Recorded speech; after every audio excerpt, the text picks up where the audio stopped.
இன்றைய தினம் தமிழ்நாடு முதலமைச்சர் திராவிட முன்னேற்ற கழகத்துடைய தலைவர் திரு ஸ்டாலின் அவர்கள் ஒரு விசித்திரமான அறிவிப்பை வெளியிட்டிருக்கிறார்.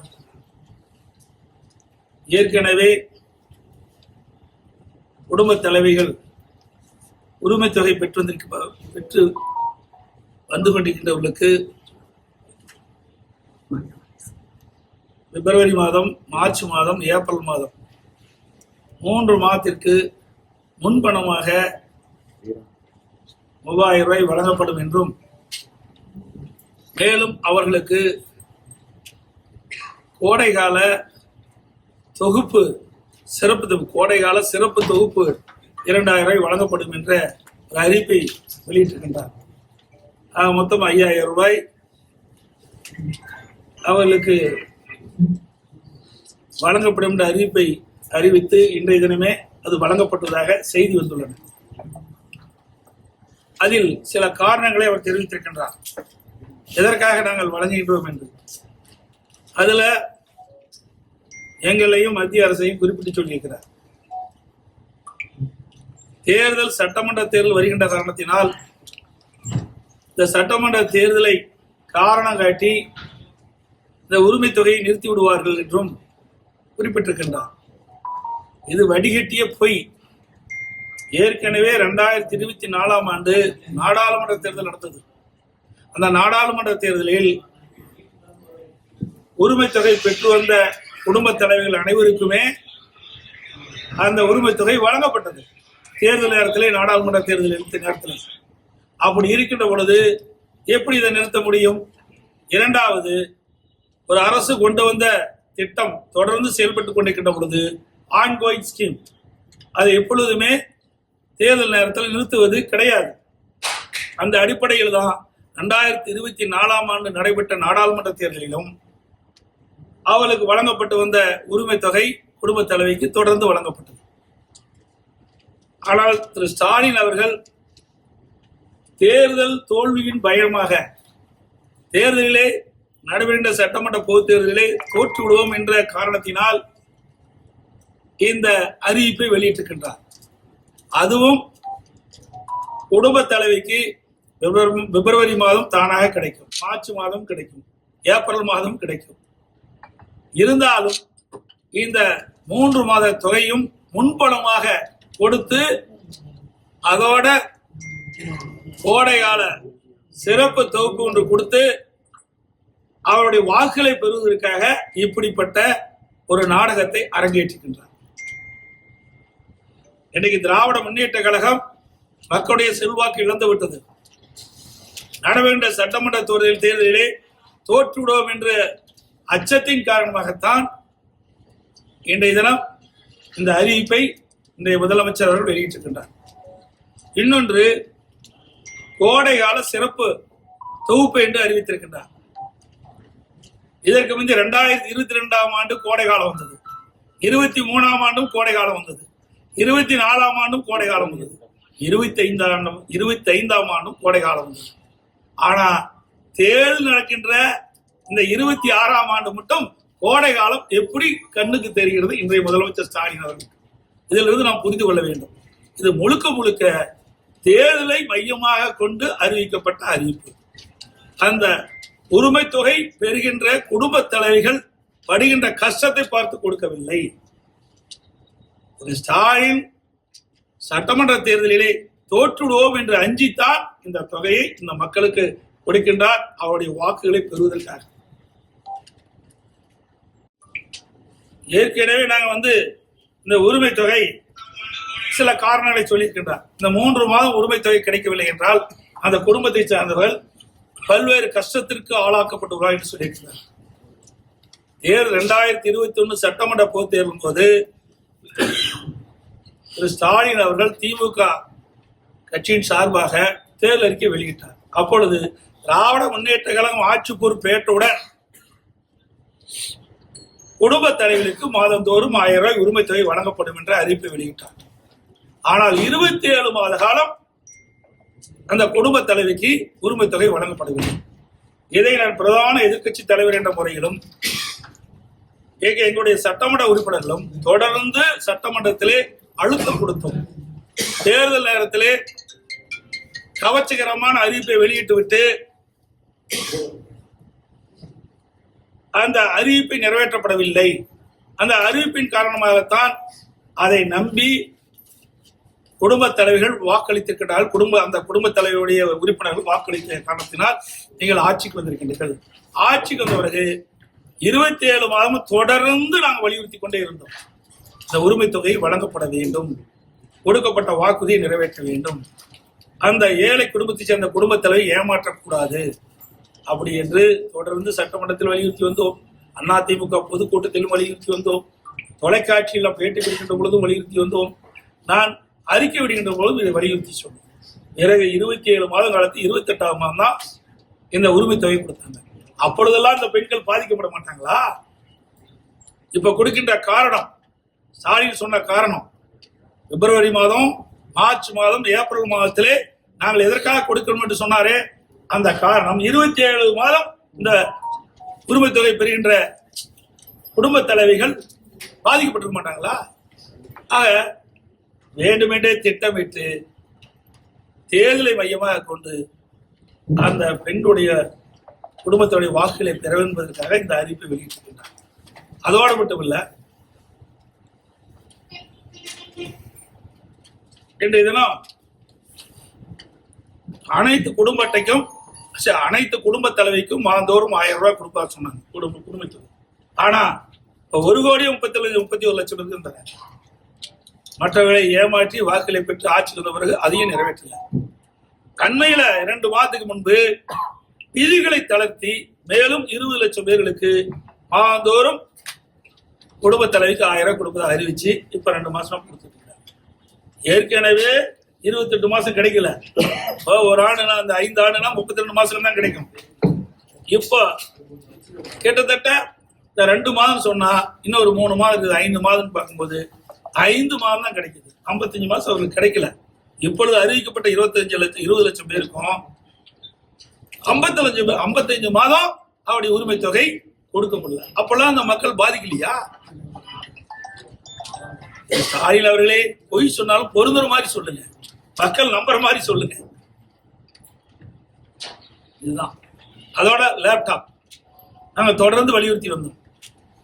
இது மாணவருடைய திறமையை மேலும் வலுப்படுத்துவதற்கும் விஞ்ஞான கல்வி கிடைக்க வேண்டும் என்பதற்கு தான் மாண்பு அம்மா சிந்தனையில் ஒதுக்கப்பட்ட அற்புதமான திட்டம் இந்த மடிக்கணினி வழங்கிட்ட திட்டம். அதிமுக ஆட்சியில் சுமார் 52,36,000 பேருக்கு நான் கொடுத்தோம். இந்த ஆட்சி வந்த பிறகு அந்த திட்டத்தை அப்படியே முடக்கிட்டாங்க.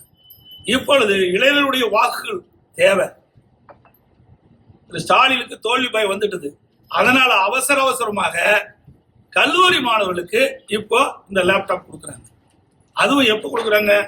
கொடுப்பதும் நாங்க வரவேற்க அதுல எந்த மாற்று கருத்து கிடையாது. ஏன்னா அதிமுக ஆட்சியில கொண்டு வரப்பட்ட திட்டம். ஆனா இந்த திட்டத்தை 2025 கல்லூரி திறக்கின்ற பொழுதே கொடுத்துருந்தா அது பயனுள்ளதா இருக்கும். அவர் கடன் உடனே வாங்கி மடிக்கணினி வாங்கின பிறகு இப்ப அதை கொடுக்குறாரு. அதனால அதுவும் மக்களுக்கு ஒரு உபயோகம் இல்லாம போச்சு. இன்றைக்கு 3 ஆண்டு பட்டப்படிப்பு படித்து முடிக்கின்றவர்களுக்கு இப்ப கொடுக்குறாங்க. அதுவும் பிரயோஜனம் இல்லை. கொடுக்கின்ற அந்த பொருளையாவது உரிய நேரத்தில் கொடுத்தா தான் அந்த மாணவர்களுக்கு பயனுள்ளதா இருக்கும். அதுவும் கிடையாது. அதுவும் வாக்குகளை நடைபெற்ற சட்டமன்ற பொது தேர்தலுக்கு அவருடைய வாக்குகள் பெற வேண்டும் என்ற அந்த அடிப்படையிலே, அந்த மையத்தின் அடிப்படையில் தான் இந்த திட்டத்தையும் இந்த லேப்டாப் திட்டத்தை அறிவிச்சிருக்கிறாங்க. வராரு திருச்சிக்கு, அவர் சந்தித்துக்கான வாய்ப்பு இதுவரை இல்லை. நாளை சேலம் வர்றாரு. என்ன அவருடைய கட்சி நிகழ்ச்சிக்காக பங்கு பெறுவதற்காக வர்றாங்க. வாய்ப்பு இருந்தா நாங்க சந்திப்போம் நாளைக்கு.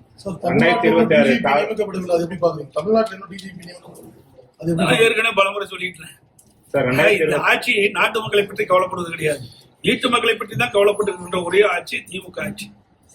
இது ஏற்கனவே யூபிஎஸ்சி திராவிட முன்னேற்ற காலம் அரசாங்கம் அனுப்பப்பட்ட அந்த டிஜிபி பட்டியல தான் 3 பேர் தேர்வு செஞ்சு மாநில அரசு அமைச்சிருக்காங்க.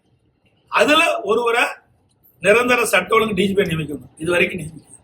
இப்படி திறமை இல்லாத அரசாங்கத்தை வச்சுட்டு நாட்டு மக்களுக்கு எங்க பாதுகாப்பு கிடைக்கும்? சட்ட ஒழுங்கு எப்படி பேணி காக்க முடியும்? 2026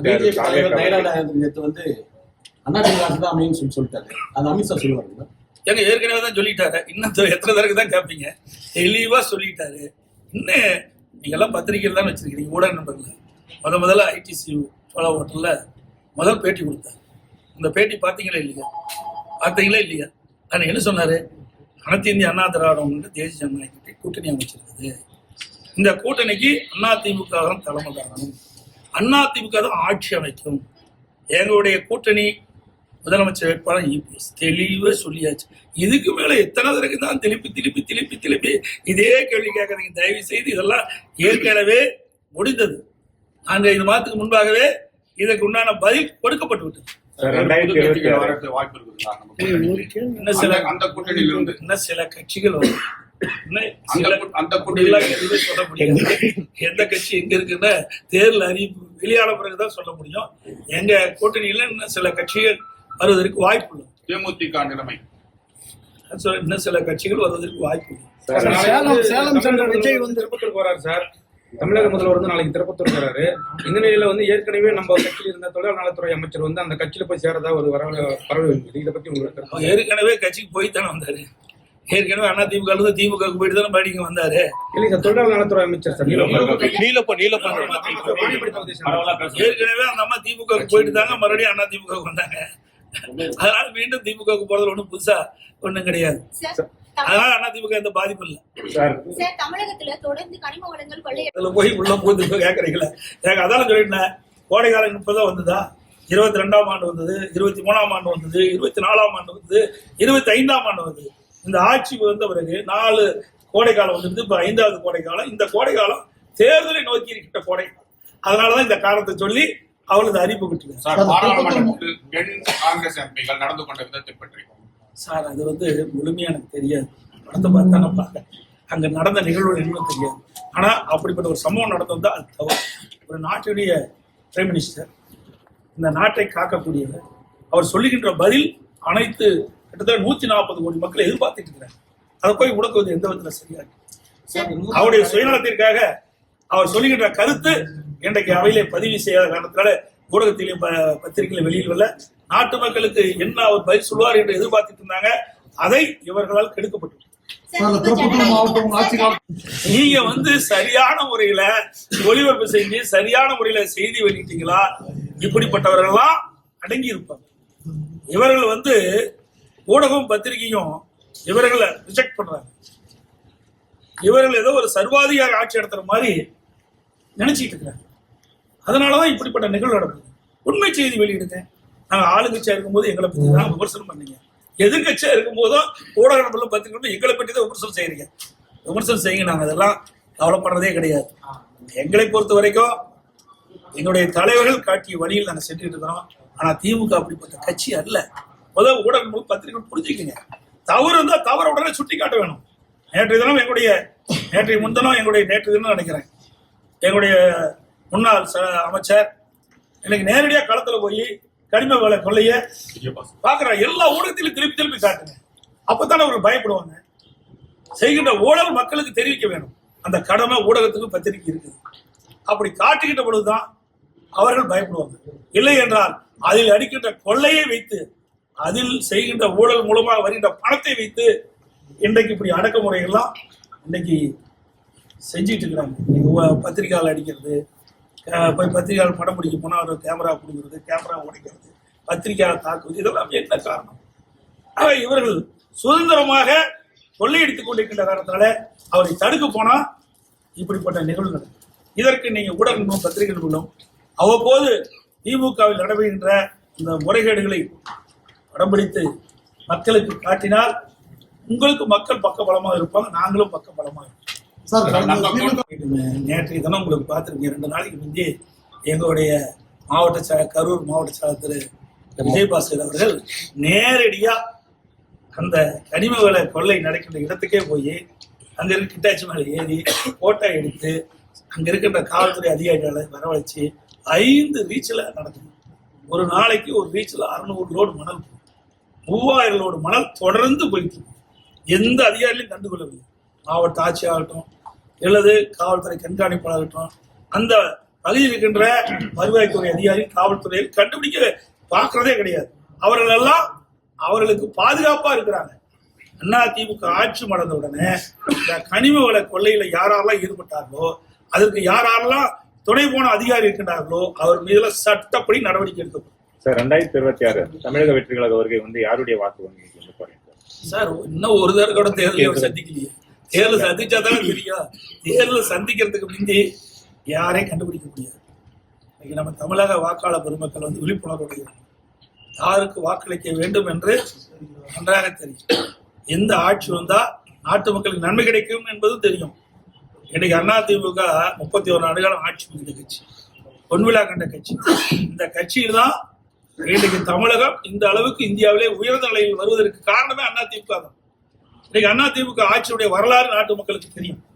அதிமுக ஆட்சியில இன்றைக்கு மாணவர்களுக்கு கொடுக்கப்பட்ட பல நன்மைகள் நன்றா தெரியும். எத்தனை கல்லூரி நாங்கள் திறந்திருக்கிறோம், எத்தனை மாவட்டத்தை நாங்கள் உதயமாக்கி இருக்கிறோம், எத்தனை தாலுகா திறந்திருக்கிறோம், எத்தனை மருத்துவக் கல்லூரி, சட்டக்கல்லூரி, இப்படி எல்லா வகையிலும் அதிமுக ஆட்சியில தான் நாட்டு மக்களுக்கு நன்மை கிடைச்சது.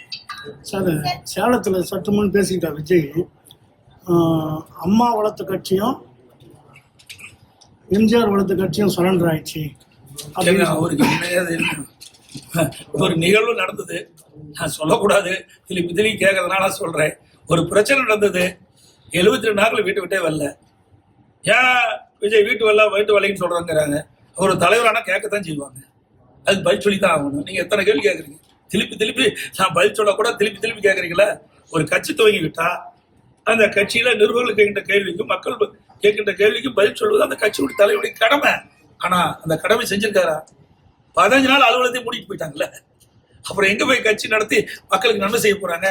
ஒரு பிரச்சனையை சந்திக்கக்கூடிய திறன் கூட அவர்கிட்ட இல்லையே. ஆனா நான் வந்து யாரையும் குறை சொல்லல. எல்லா மிகப்பெரிய ஜனநாயக நாடு இந்தியாவில், யார் வேணாலும் கட்சி துவங்கலாம், இந்த கட்சிக்கு தலைவராகலாம், மக்களை சந்திக்கலாம். மக்கள் தான் எஜமானர்கள், மக்கள் கொடுக்கிற தீர்ப்பு தான் இறுதியான தீர்ப்பு. எங்களை பொறுத்த வரைக்கும் நிறைய செஞ்சிருக்கிறோம். நெஞ்ச நிமித்தி மக்கள்கிட்ட போய் சொல்றோம். ஏன் உங்க மாவட்டத்திலேயே இந்த இடத்துல வந்துட்டு இருக்கும்ல, இது புதிதாக தொடங்கப்பட்ட மாவட்டம் தானே சார். அடித்தட்டு மக்கள் அதிகமான வாக்கு அதிமுக. எப்பவுமே அதிமுக வாக்குகள், அந்த அடித்தட்டு மக்கள், தலித் மக்களுடைய இஸ்லாமிய வாக்குகள் பிஜேபி சேர்ந்தனால அது வருமா உங்களுக்கு? எங்களை பொறுத்த வரைக்கும் அதிமுகவை பொறுத்த வரைக்கும் ஜாதிக்கும் மதத்துக்கும் அப்பாற்பட்ட கட்சி. நல்லா புரிஞ்சுக்க பாருங்க, எத்தனை பேர் ஜாதி இருக்கிறாங்க, எத்தனை மதத்தை சேர்ந்திருக்காங்க. அதிமுகவை பொறுத்த வரைக்கும் ஜாதிக்கும் மதத்திற்கும் அப்பாற்பட்ட கட்சி. எங்களுக்கு 2 ஜாதி, ஆண் ஜாதி, பெண் ஜாதி, 2 ஜாதி தான் எங்க கட்சிக்கு இருக்குது. அதனால இந்த ஜாதி பத்தியோ மதத்தை பத்தியோ நாங்கள் எப்பொழுதும் முன்னிலைப்படுத்துவதே கிடையாது. மக்களுக்கு என்ன தேவை, அதை எப்படி செய்ய வேணும், அதுதான் எங்களுடைய தலையாயக்கணுமோ, அதுதான் எங்களுடைய தலைவர்கள் எங்களுக்கு பயிற்சி கொடுத்த வழி. இன்னைக்கு என்ன தேர்தல் அறிவிப்பு? ஏற்கனவே 10 அறிவிப்பு கொடுத்துட்டு இருக்கேன். ஏற்கனவே பல அறிவிப்புகள் கொடுக்கப்பட்டு விட்டது.